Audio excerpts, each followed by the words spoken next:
સવારના 4:30 થયા છે અને મારે જવાનું છે દશામાની મૂર્તિ પધરાવવા માટે.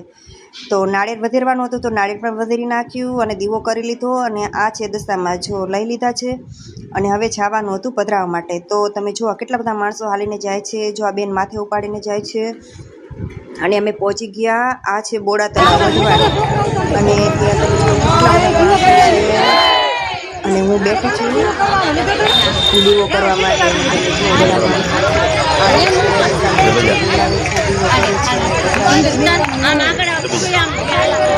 જો દીવા થાય છે ને સવારના 4:30 થયા છે એવું લાગે છે કે અહીંયા દીવો ફૂટી ગયો હોય એટલું આ મજવાળું ને રોડ ઉપર એટલા બધા માણસો છે. તમે જો ઘણું બધું પબ્લિક છે, ઘણા બધા માણસો છે.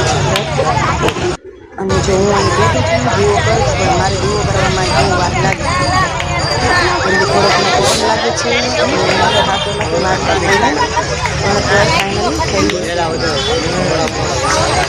દીવો કરું છું અને જો કરી નાખીએ દીવો થઈ ગયો અને પાણીમાં પાણીમાં તરતો જાય છે પાણી દિશામાં જો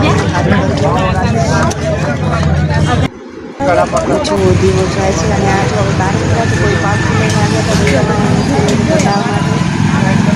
તમે જો કેવી સરસ મજાની પાલકી છે. અને અમે આવી જઈએ છીએ ઘરે દશામાની મૂર્તિ પધરાવી દીધી. અને જો આ બધા માણસો હાલીને પણ જાય છે અને ડીમાર્ટ આવી ગયું અને આ છે દૂધની ડેરી. અને હજુ સુધી જો કોઈ બાકી હોય પિક્ચર જોવામાં તો જોઈ આવજો. તો ઘરે આવ્યા અને 5 વાગ્યા તો ઘડીક સૂઈ જાય અને પાછા જાગી પણ ગયા. જાગી અને દૂધ લઈ આવ્યો હતો અને ચા અને કોફી બનાવીને પાછા બેસી ગઈ કપડાં ધોવા માટે. કપડાં ધોઈને નાહીને આવી તો એના પપ્પાએ મસ્ત ટીંડોળા સુધારીને રાખ્યા હતા. શરદી પણ એટલી બધી થઈ ગઈ છે પણ તો રસોઈ તો બનાવવી જ પડશે. તો રસોઈ બનાવી નાખી છે. અને જો અંશને તો અમારી બેની વચ્ચે જ બેવાની ટેવ, બેની વચ્ચે બેવાનું કેમ કે પલક તો આજ છે ને. તો ચાલો જમી તો લીધું અને દવા આજ પીવાની હતી. 2 દિવસ તો એમ નામ કાઢ્યા, આજે દવા તો પી લીધી કેમ કે ટીકડી જાતી નથી, ગળું એટલું બધું દુખે છે. અને ફાઇનલી પલક પણ આવી ગઈ ઘરે અને આવીને કહે છે મમ્મી ફોન લાય.